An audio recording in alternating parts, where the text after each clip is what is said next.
Employees after the cabinet has approved a productivity-linked bonus equivalent to 78 days worth of wages to eligible non-gazetted employees within the Indian Railways. The decision would benefit track maintainers, loco pilots, station masters, supervisors and of course technicians amongst others.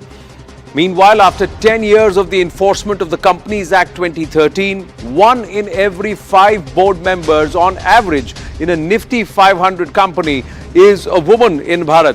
5 years ago, 1 in 8 directors was a woman, and 10 years ago the proportion was 1 among 20 members. The laws made it mandatory for companies to have at least 1 woman director on their boards.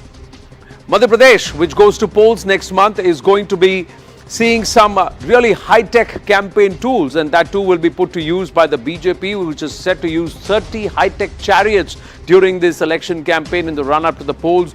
50,000 chariot meetings are being planned in the state, and they will be equipped with LED lights to display the BJP's promises and vision over the next 5 years. Ladies and gentlemen, we are going to now set up the big story, and the big story is very, very close to home.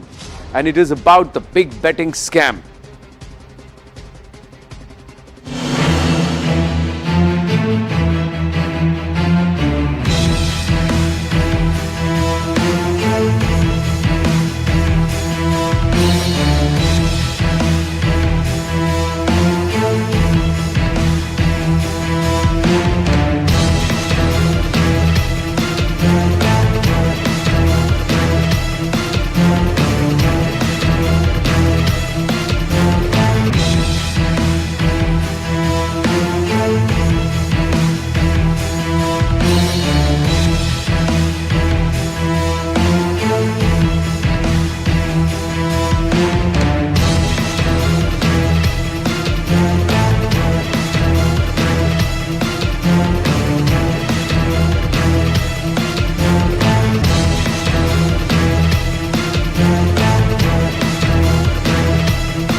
A 5,000 crore scam is currently under the investigation by the Enforcement Directorate for deceiving, duping and also looting gullible youth. They did this through Hawala operators, and the belief is that they are culpable as far as the central agency is concerned. The Mahadev app provided platforms for illegal betting in live games such as poker, other card games. The Mahadev betting app scandal has actually blown the lid of many online betting applications that are enticing people to bet money and get drawn and sucked into a mountain of debt. CNN News 18 continues to investigate how this racket has been running for years without being detected. Our investigation has revealed a murky web of bank accounts, crores worth of property and a network that spans many nations.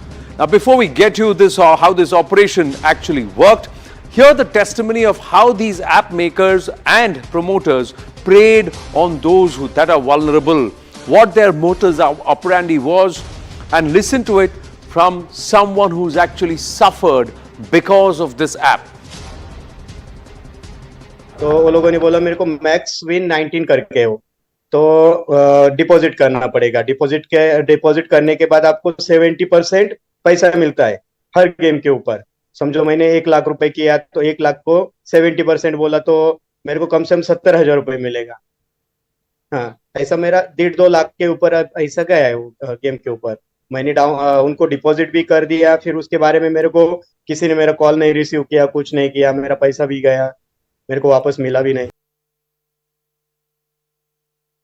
Rajasthan Kota का एक लड़का था, ये group में free fire खेल रहे थे, तो उसकी वजह से कहने जैसे वो लड़के ने हमारी बिटिया को इमोशनल ब्लैकमेल किया और धमकाने के बाद में उन्होंने नागाड़ा वीडियो बनाने के लिए बोला और वो नागाड़ा वीडियो बनाया उसका। Now that was just a snippet of what hundreds of victims have actually gone through, not knowing what hit them when they started losing money on the app. We'll be joined by one such person in just a few minutes. But first, let us take you through this entire scale of the scam. The Enforcement Directorate's investigation in the Mahadev app has pointed to the scam amounting to close to 5,000 crore rupees. So far, 75 FIRs have been registered in the case in just 3 to 4 districts of Chhattisgarh itself. As many as 50 corporate accounts and 10,000 saving accounts have been used by the accused to hide this entire money trail. It was an operation that was run by over 400 people at least, and all of whom are behind bars currently, and there are many more links that are still under investigation. Thousands of bank accounts have been frozen till date to ensure that the app does not make any more illicit money. Now, all this has actually come to light when the lavish wedding was held in February earlier this year, and this wedding was held in Dubai. Saurabh Chandrakar, he is believed to have spent around 250 crore rupees on his wedding in Dubai. Event organizers were sourced from Mumbai and Delhi for this. And for this, large amounts of cash was allegedly paid through Hawala channels to the Indian event management companies for execution of this entire event. Now, during their investigation, the ED has actually found out that the total budget for the execution of the marriage ceremony, apart from boarding, lodging, travel and artist celebrity expenses, was over 112 crore rupees, out of which total payments that were made were around 106.5 crore rupees. On being asked about the utilization of 106.5 crore, one of the accused pointed to a spend of 46 crore plus to vendors and suppliers in Dubai. Approximately 40 crore rupees were received by this accused in India, which included his commission of 6.5 crores and payment made to vendors in India. 19 crores were allegedly paid to vendors for sound, lighting and the set for this wedding. How did the app promoters and the owners then amass such wealth without coming under the radar or being tracked by, or even manage to launder this money across our borders? Now, here's how. A Kolkata-based Vikas Chaparia allegedly handled the Hawala operation. Investments in stock market were done via foreign portfolios to park the money. Rapid Travels was an agency employed by this app which was in charge of ticketing operations. The ED believes private jets were actually used for Mahadev app's owner Saurabh Chandrakar's wedding. Wedding planners, dancers, decorators were hired for app events and for promotions. The ED is also probing alleged cash payments that have been made to these performers. These transactions were allegedly made in the name of Messrs. R1 Events Private Limited. That's what's happened. Now, it's a multi-country operation that has tentacles spread far and wide, ladies and gentlemen. The operation, as per the Enforcement Directorate, is mapped across multiple nations and multiple locations. So they've actually mapped these locations where the operations ran. In the UAE, as per the ED, this is said to be the Mahadev betting app's central head office. Then to India in Chhattisgarh, and as per the ED, 2 men who hail from Bhilai in Chhattisgarh allegedly funneled Hawala money via this state. Then you have locations in Mumbai, Pune, Raipur, Bhopal, Kolkata. These are locations in India where the app's panel operators are working. Nepal, Pakistan, Sri Lanka are other places where the app's betting is on and the betting app is actually active. And that brings us to the big question on our first story. How did the system not know? Hello, Moto.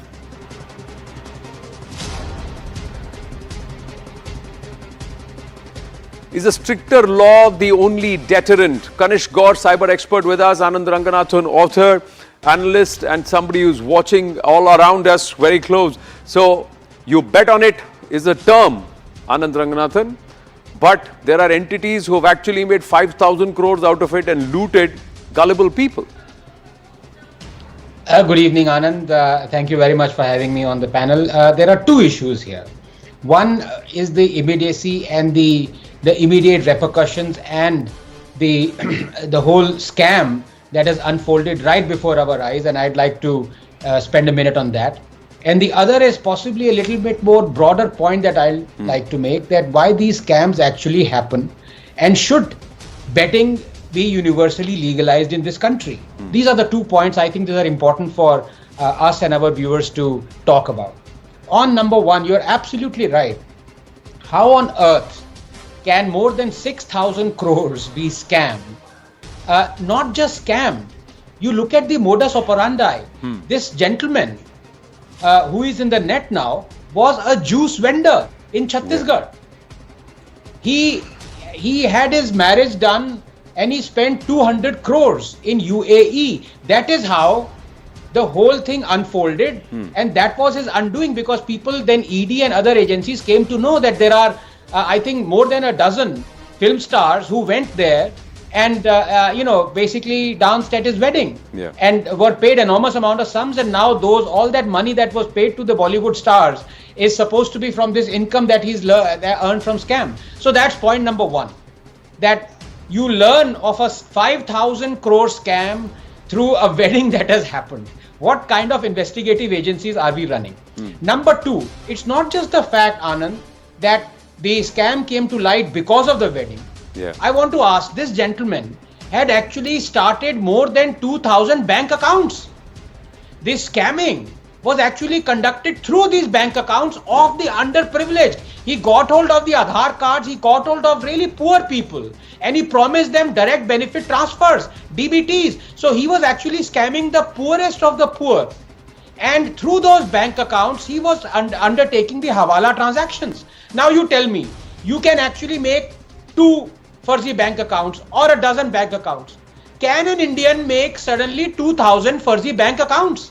What is the RBI or any other agency in this country conducting a cross-checking procedure to find out A, that a 5,000 crore scam happens and a wedding unfolds it, and B, that 2,000 fuzzy bank accounts are opened by a scamster and nobody has a wind of it?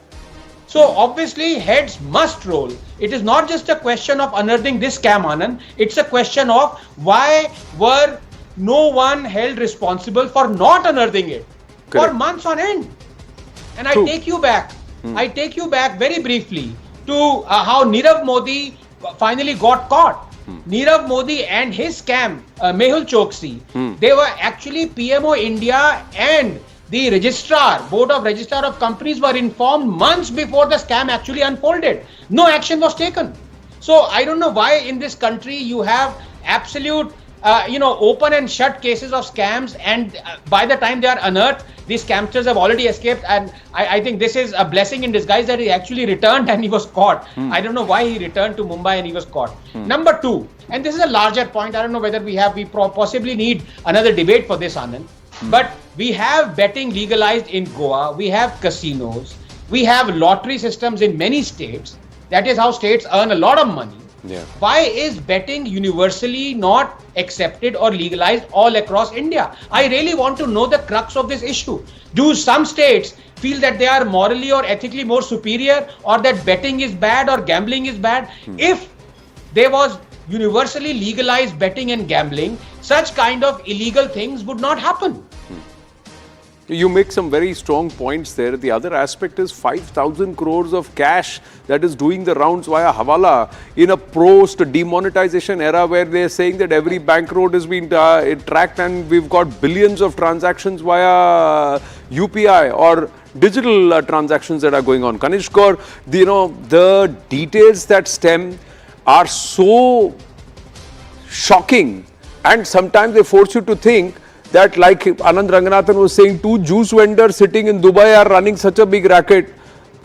ऐसे तो बहुत सारे माहिर लोग हैं इस देश के अंदर, तो कितने करोड़ का घपला चल रहा है और कितने करोड़ का हवाला यहाँ पे चल रहा है, and that too, and how are these processes going undetected? How could so many people be fooled? How could banks allow so many furji accounts to be opened? And this is not the first time we're talking about furji accounts or this kind of scam.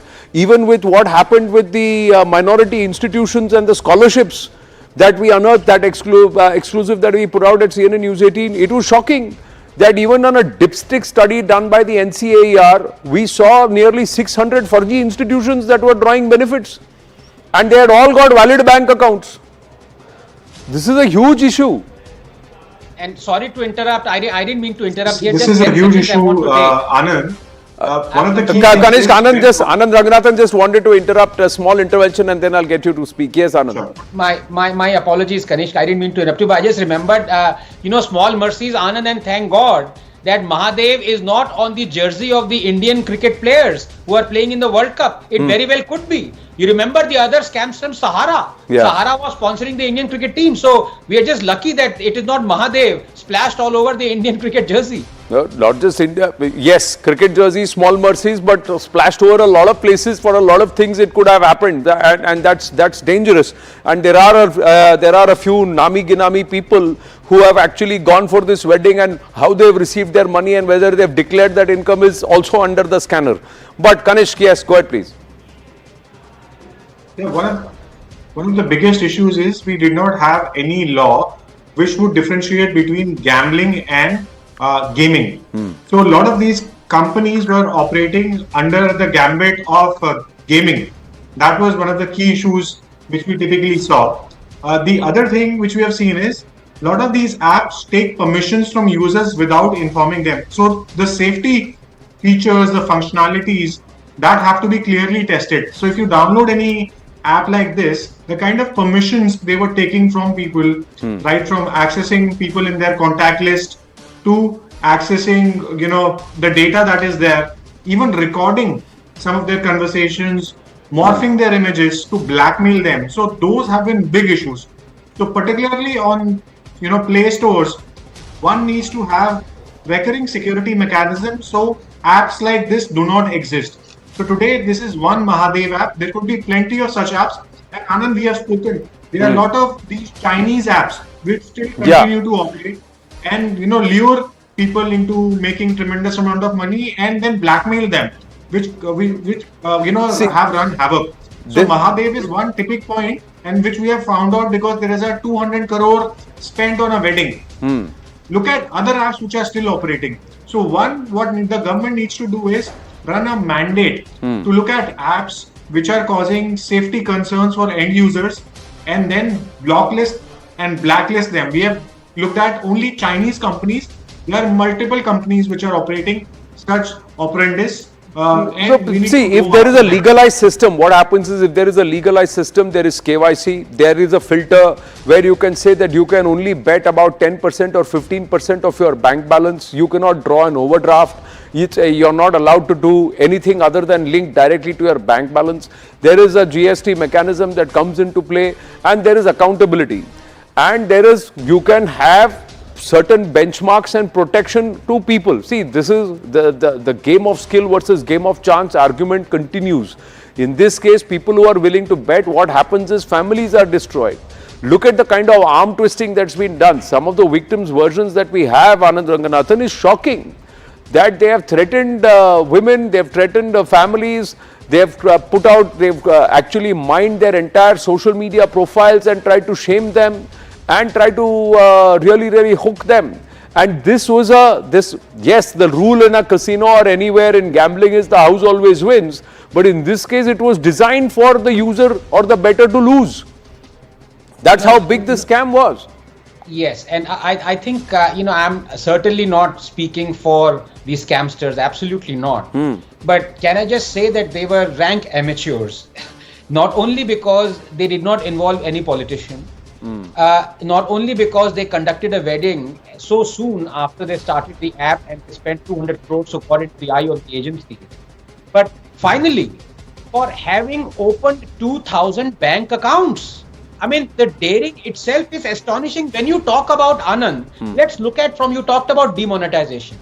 Now, why were bank accounts important then? Bank accounts were important because all the black money was actually channelized through the Jan Dhan account, which the rich deposited their money, black money, into these accounts, and that is how they did the Hawala transaction.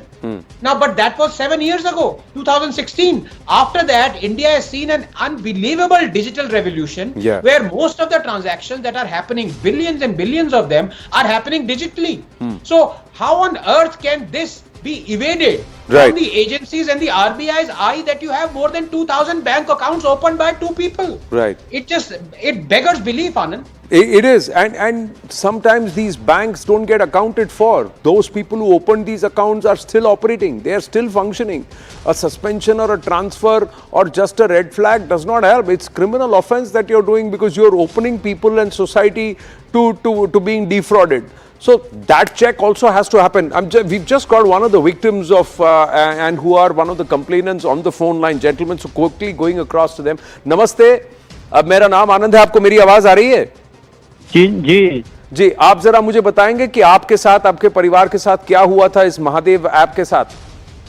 तो ये sir जी, राजस्थान कोटा से एक लड़के ने free fire game का, वो free fire game था ना, हाँ हाँ, वो बच्चे लोग कहने जैसे 12 साल के 13 साल के बच्चे लोग को ये फ्री फायर गेम खेल रहे थे। हाँ, तो फ्री फायर गेम खेलते खेलते ये वो बन गए, जॉइंट ग्रुप बन गए इनका, और इनका ग्रुप बनने से कहने जैसे बच्ची लोगों को पैसे मांगते थे, 2200 रुपये दो, 2000 रुपये दो, हम फ्री फायर गेम आपको और सिखाएंगे, इससे ज्यादा प्राइज मिलता है, ये मिलता है, ऐसे कुछ वो लॉलीपॉप दे रहे थे बच्चे लोग। तो इसमें बच्चे लोगों ने क्या किया, हमारे बस्ती में 5-6 बच्चे थे, उस ग्रुप में ज्वाइन हो गए, और ज्वाइन होते होते मेरी बच्ची भी उसमें चपड़ गई।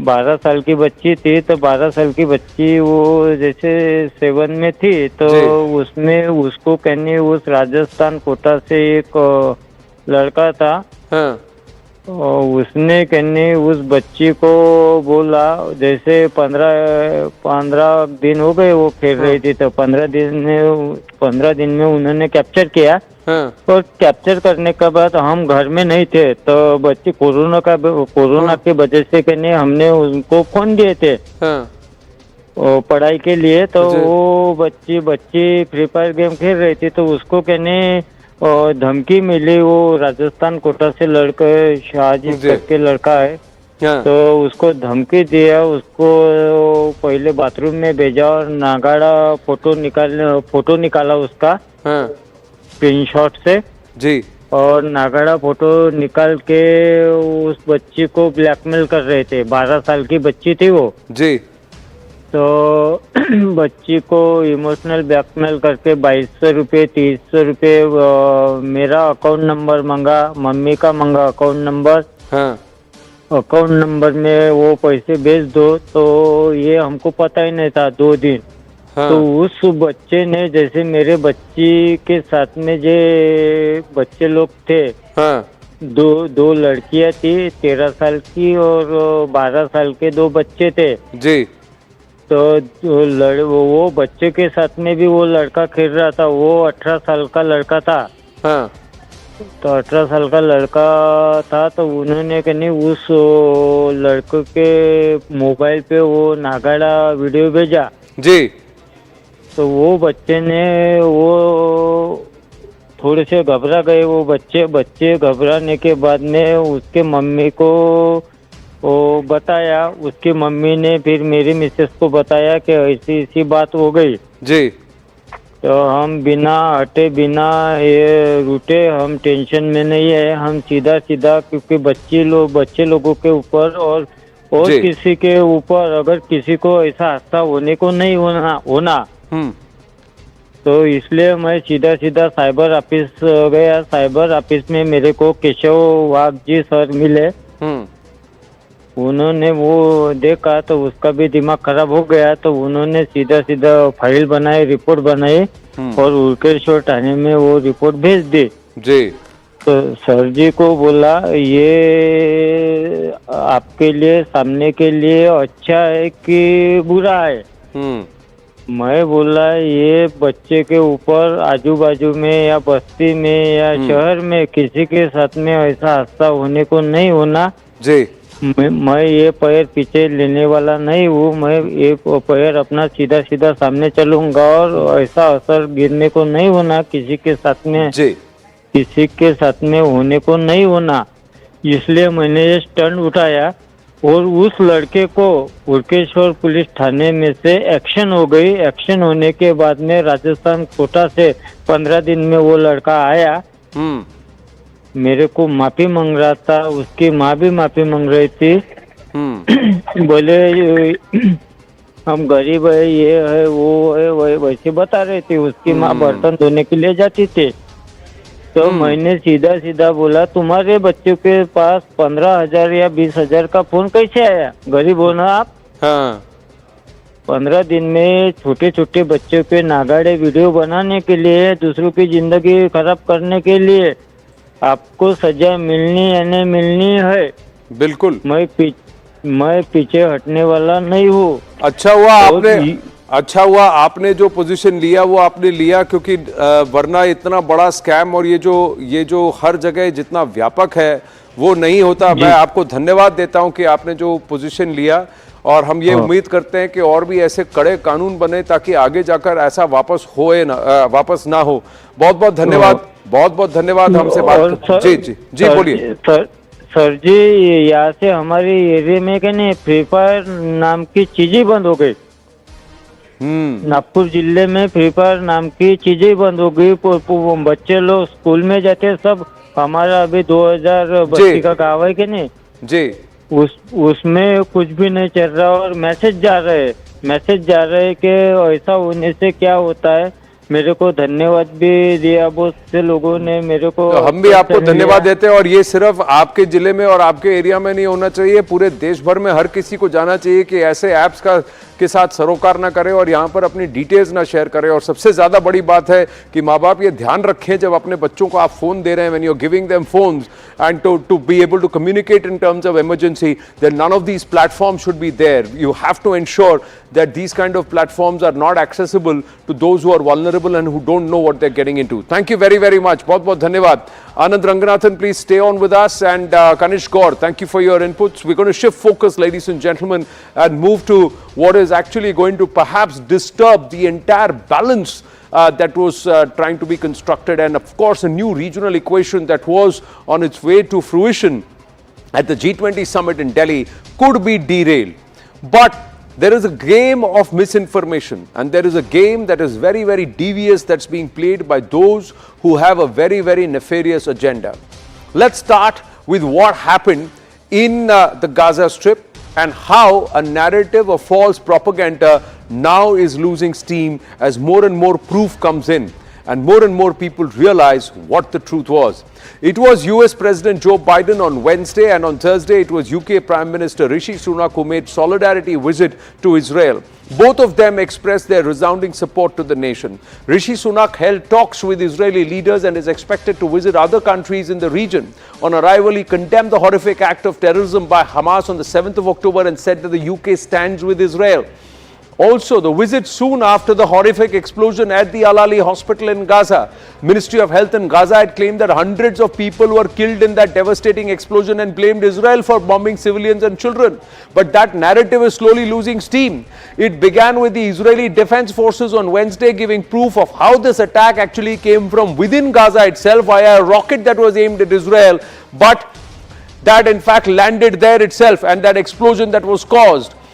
And that's what caused the tragedy. A list of evidence was provided by Israel to back its claims. Rear Admiral Daniel Hagari, the spokesperson of the IDF, said the IDF had intercepted terrorists talking about the rockets misfiring. They released the call to the public. He put forth aerial footage collected by a military drone which he claims showed a blast that he said was inconsistent with the Israeli weaponry or even a missile landing down. Where is the crater? That's the first question that comes to mind. IDF shared an image of what he claimed was radar footage captured by the military that showed the passage of a barrage of rockets fired from inside Gaza towards Israel, with the route passing over the site of the hospital. Then there were images which the IDF claims show where failed launches have taken place in Gaza. Nearly 450 rockets out of thousands fired from the Gaza Strip have actually landed in Gaza itself. That's Israel's claim. Israel also claims that there is aerial footage which shows that the explosion occurred in a hospital car parking after a rocket was fired from a nearby cemetery and the hospital itself was not hit. The US then independently did an investigation of its own to find the truth. Officials within US intelligence told CNN that the initial evidence gathered by them very clearly suggests that the hospital strike came from within Gaza and the rocket launched by the Palestinian Islamic Jihad group. Among the evidence is a blast analysis that suggests it was a ground explosion rather than an airstrike that hit the hospital. There was no singular crater suggesting there was a bomb, but there was extensive fire damage and scattered debris that is consistent with an explosion starting from the ground level, according to sources. That analysis is one data point that led intelligence officials to lean towards assessing that the attack on the hospital was a rocket launch gone wrong. Now, we've tried to decode what happened from the images of the aftermath that are now in public domain. What do we see? burnt cars in what looks like a parking lot. That's what we see. Parts of neighboring buildings damaged. Then there is an explosion, crater in the courtyard near the hospital. Windows of nearby buildings are shattered. That's what happens. Then tiled roof of the nearby buildings are partially damaged. That's what we see in these images. But while the Hamas's propaganda seems to be unraveling, many around the world are actually silent. The very people who took to the streets to protest against Israel and for the cause of Palestine and its people are completely mum on Hamas and its atrocities.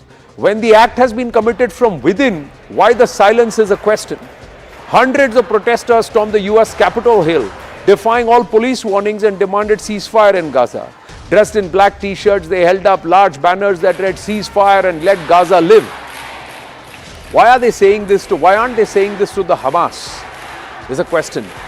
Are there those entities who are trying to deliberately blur the line between a terror outfit and the fight between two states or a cause, a larger political cause or a political story, ladies and gentlemen? That's a very important aspect. Hamas and Palestine issue are supposed to be two different aspects. This is a terrorist act. Their doctrine says, kill all Jews. Do you support something like that?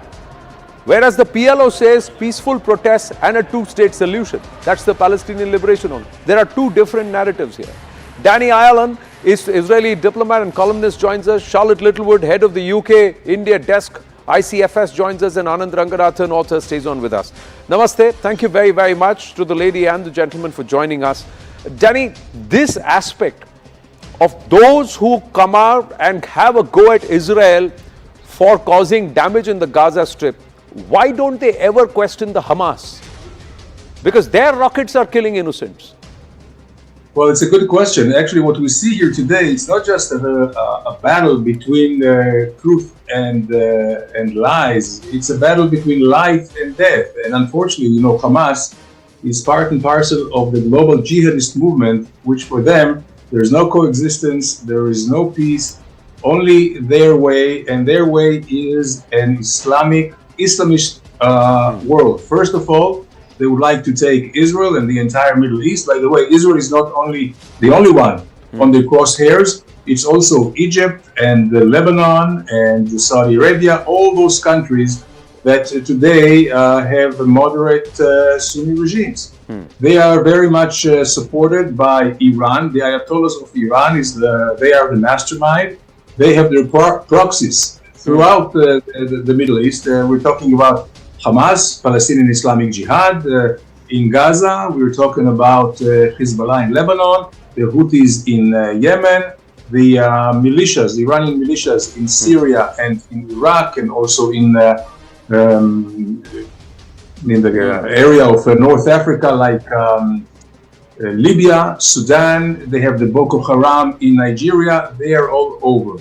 And for them, it's just the Nazis. They want to take over. It's a very tough jihadist war, and we are in the front line. But what the President of the United States and the and the Prime Minister of England and the Chancellor of Germany and many other leaders understood, and also millions of decent people around the world understood, that the line crosses in Gaza, but on the two sides of the lines, it's not Israel and the Hamas, or not Israel and the jihadists.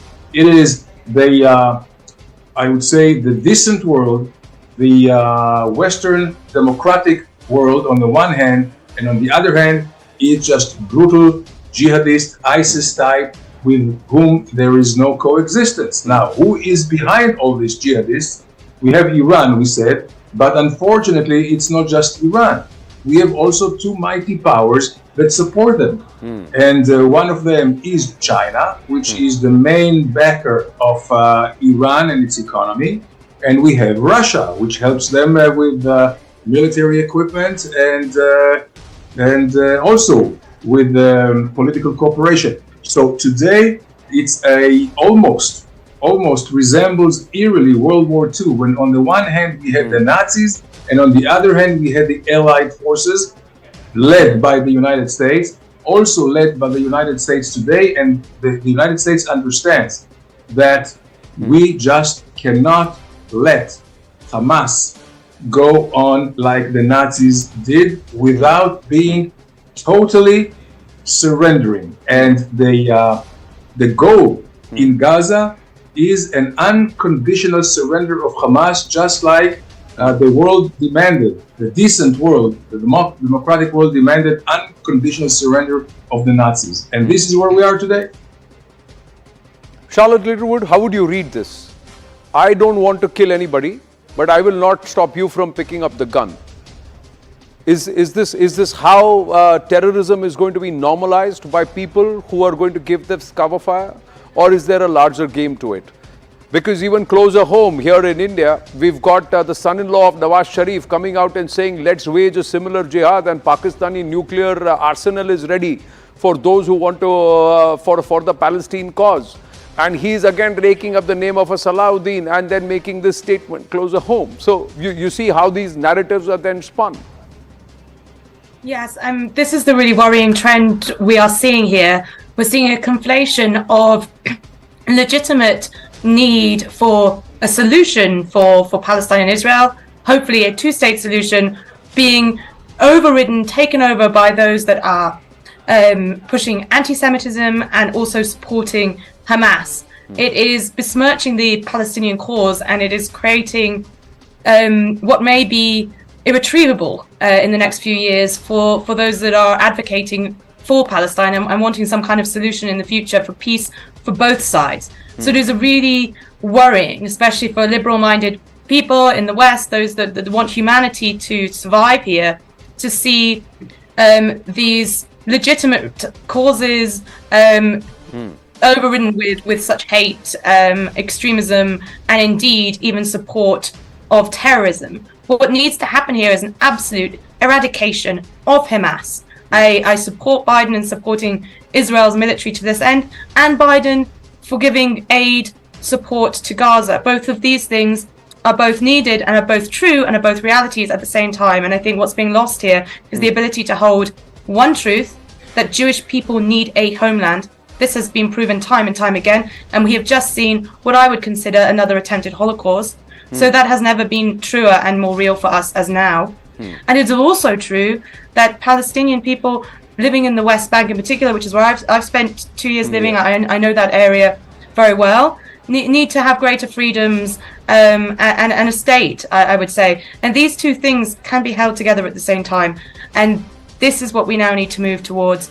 And we can see where those are being extreme and those are supporting terrorism, and countries need to crack down on that. I absolutely believe that we should be treating those who are supporting Hamas in the UK like we treated those who supported ISIS. But wouldn't you say that those who are lambasting IDF and Israel for attacking the Gaza Strip should have first lambasted and distanced themselves from the Hamas? Because that's not happened, Charlotte. That's not happened anywhere. None of the Arab nations have outrightly condemned Hamas. They were all quiet. There was a deathly quiet on the 6th, 7th, 8th and 9th of October. There was a deathly quiet. There was an attempt to try and even change the entire aspect of 40 babies being slaughtered or babies being slaughtered. Let's not put a number. Women being raped and then killed. Young children being taken away as hostages and also being brutalized. All of that was not even spoken about. Nobody came out and condemned it. And this happens, this incident happens, and everybody makes a big show and song and dance, even before realizing that it was a Hamas rocket that's landed near a hospital and caused that explosion that perhaps caused the death of so many innocents. How can the Palestinian establishment there claim this number without giving a shred of evidence about this number? Any life lost of an innocent is wrong, either side, because they are not in the war. They are caught in the crossfire. Yeah, I think that's exactly right. You know, any life lost is absolutely awful.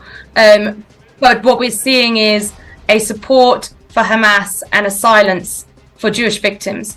And we saw that before Israel had even begun to have a counterstrike against Hamas for what happened on October the 7th. We saw those coming out and crying, Free Palestine. And I think that really shows us the heart of the movement right now, which is one of deep anti-Semitism.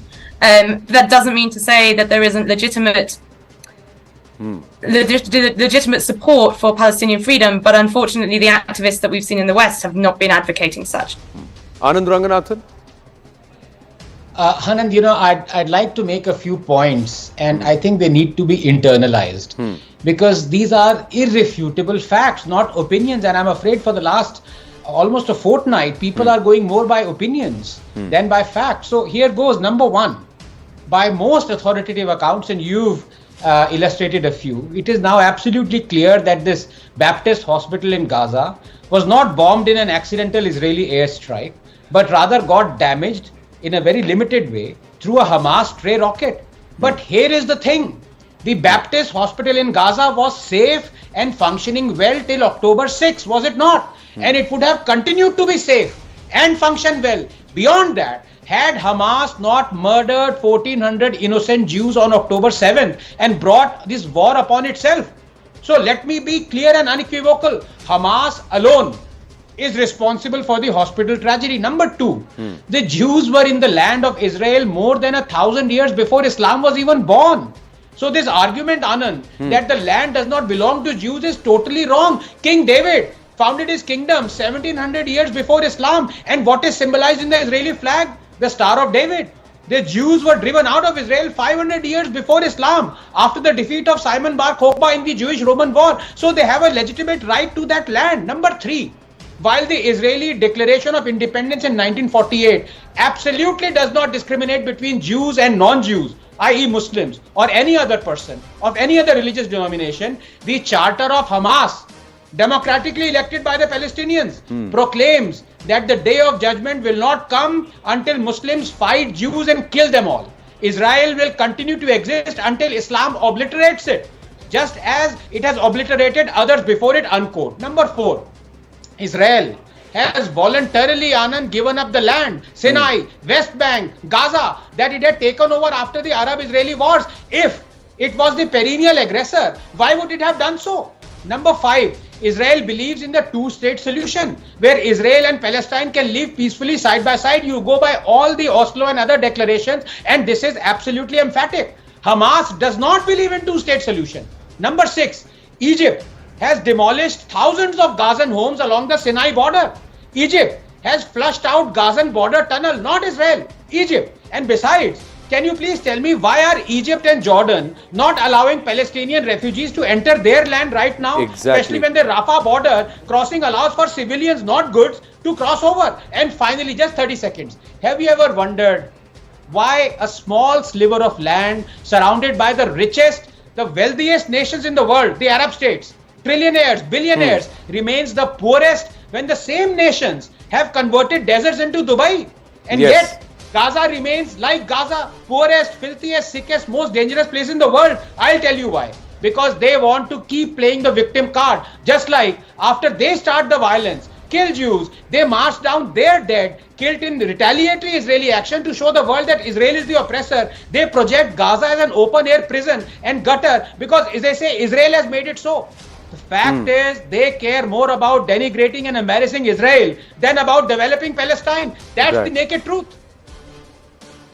Well, a lot of facts that have been put out, and at the end of the day, Prime Minister Narendra Modi unequivocal in his support, unconditional support to Israel, but very clearly saying that, yes, the heart goes out to the Palestinian people who are sandwiched in this fight against terror.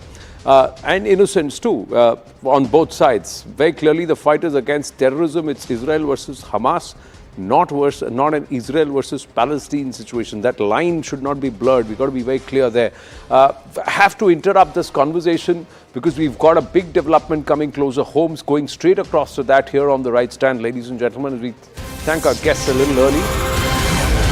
Now, after Mahua Moitra filed a defamation suit against BJP MP Nishikant Dubey and others over claims made against her for asking questions in Parliament in lieu of money, now Darshan Hiranandani, someone named by the BJP, has turned approver and corroborated lawyer Jai Anand Dehadrai.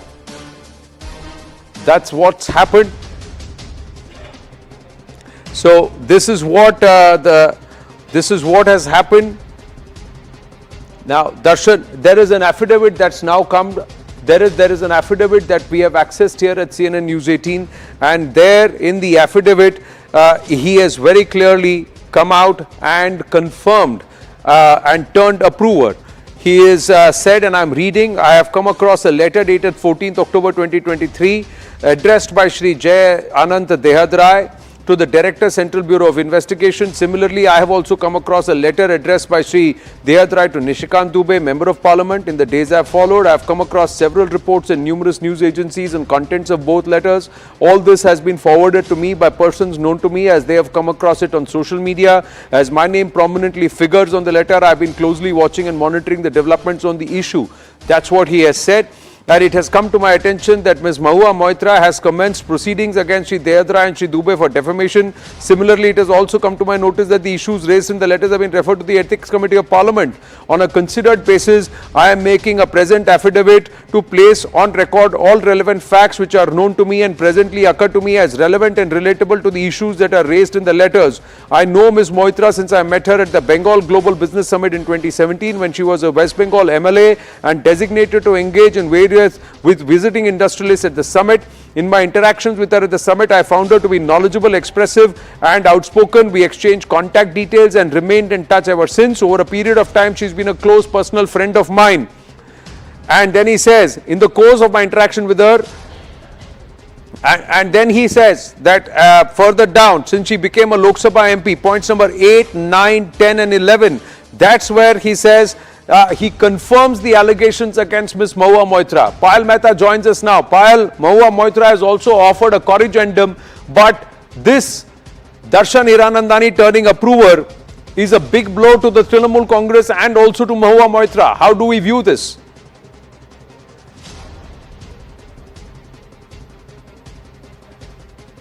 Payal, can you hear me?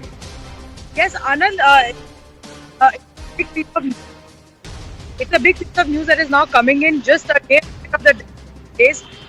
And the fact that Mahua Moitra the defamation notice against Amit has moved against Nishikant Dubey, against Jay and also against Mr. Hiranandani, among the others as well. So obviously it's a big development. Now the case is pretty clear given the fact that Mr. Hiranandani himself has accepted that he extended favors to Mahua Moitra which accounted to expensive gifts to money, and the most damning of those acceptances is that he logged into her official email. The official email of the is extremely sacrosanct and nobody can actually log into it. But Darshan, he accepts that he logged into that email address of Mahua Moitra, and that is of course a clear comes to which is going to be the matter the 26th of this month. Now, he has written over a period of time, I felt that through her I would get support in other states ruled by the opposition, and because the she bonded extremely well with leaders of other opposition like Shri Gandhi, Shri Shashi Tharoor and Shri Pinaki Mishra, with whom she also shared close relations. Importantly, she also made frequent demands of me and kept asking me for various favors which I had to fulfill in order to remain in close proximity with her and her support. The demands that were made and favors that were asked included gifting her expensive luxury items, providing support and renovation of her officially allotted bungalow in Delhi, travel expenses, holidays, etc. Apart from providing secretarial and logistic help for her travels within India and to different parts of the world. I could ill afford to displease her. Many a times I felt that she was taking undue advantage of me and pressuring me to do things that I didn't want to, but I had no choice because of the aforementioned reasons. That's what he has said in the final paragraph. Now, Mahua Moitra has responded to this affidavit and claims by Darshan Hiranandani saying the government has put a gun to his head and threatened to shut down his businesses. He has not been called by the CBI or Ethics Committee. Why would he write this on his own? Pallavi Ghosh joins us with more details. Yes, Pallavi. Absolutely defiant and unapologetic, and that's a detailed statement coming in from Mahua Moitra, even as things get really, really serious for her, Anand, because she's clearly in her brief statement and her quote to us is telling us that, you know, this is something which the Prime Minister's office has dictated every single word of the letter which has been written by Darshan Hiranandani. She then goes on to say that why would he write this on his own? Modi has threatened to shut him and his father's business down. They have huge investments. BJP wants to get to me at any cost, so forced forced him to do this. I think of all the charges which are against her, the most serious, as Payal was pointing out, Anand, and that is why she has a reason to be worried about, is the charge that she gave her login to an outsider. Look, the procedure is very simple. Most MPs often give it to those who work very closely with them, but to their office staff, because you use in your login to put in your questions or are getting a written response. That's okay if you give it to your intern or to your office staff, but it's not okay if you're going to give it to someone who has got nothing to do with your parliamentary work. And in this case, it's a conflict of interest, misuse of the power of a parliamentarian. Those are those grievous charges against her. Also, very quickly, Anand, it'll be interesting to see what kind of a reaction really comes in from her party. One, whether TMC is going to stand by her. Largely till now, they have remained silent on this. Second, the important part of the letter also mentions others also, which means the heat may soon come in on the Gandhis, particularly Rahul Gandhi, and of course Pinaki Mishra, who's again a member of parliament from the BJD, of course, and of course Shashi Tharoor. This question will also be raised, is that are they in connivance with Mahua Moitra in facilitating this kind of an access to Darshan Hiranandani? Well, yes, and the notice for defamation that is scheduled for hearing tomorrow, we are given to understand, is being listed for tomorrow, 20th of October. Notice on defamation filed by Mahua Moitra on Nishikant Dubey and the others, that's been listed. So that's the other update. Thank you to our reporters. We're going to take a very short break. When we come back, it's an exclusive conversation with a former IDF Deputy Chief of Staff, Yair Golan, who's also now being celebrated as a hero because he was able to extract some civilians who were actually hiding in the fields, fearing the Hamas terrorists who invaded South Israel on the 6th and 7th of October, and some very, very clear insights coming forth. Stay with us for that conversation. Hello, Moto.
thank you very much for speaking with us.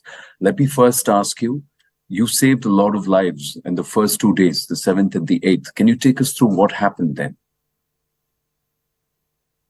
Well, first and foremost, I need to say that it was not such an heroic action, and I didn't save lives. I took, and people under threat from the endangered area out of it. They saved themselves. I have to mention that. It's not because of a modesty. That's just, it's about reality. That's what happened there. So how did they save themselves, sir? How did they save themselves, and what happened? What did you see, sir? I appreciate what you're saying. Thank you. I went to the south as the special envoy of the commanding officer of the Homefront Command. I commanded the Homefront Command previously between the years 2008 to 2011. I have, a lot of connections in this fantastic command, which is really, really a worldwide and well-known civil defense establishment. We are very proud about it. And therefore, when I heard at Saturday morning that something really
from? I understand you.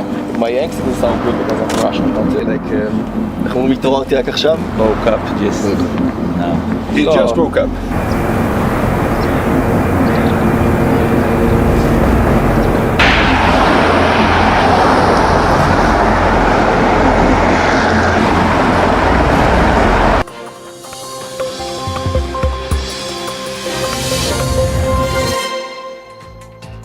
Good evening. Welcome to Brass Tacks. I'm Zaka Jacob. The Israel-Hamas war is having a huge domestic political resonance. A few days back, NCP chief Sharad Pawar hit out at the stand taken by the BJP and in particular by Prime Minister Modi, saying that India has always backed Palestine and a Palestinian cause and a two-state solution and not given this kind of unqualified, almost unconditional support for Israel. Mr. Pawar said that this is going to cost India, this new change of stand as articulated by the Prime Minister in the immediate aftermath of the terror attack that happened on October 7th. He said it was almost like an unqualified support for Israel.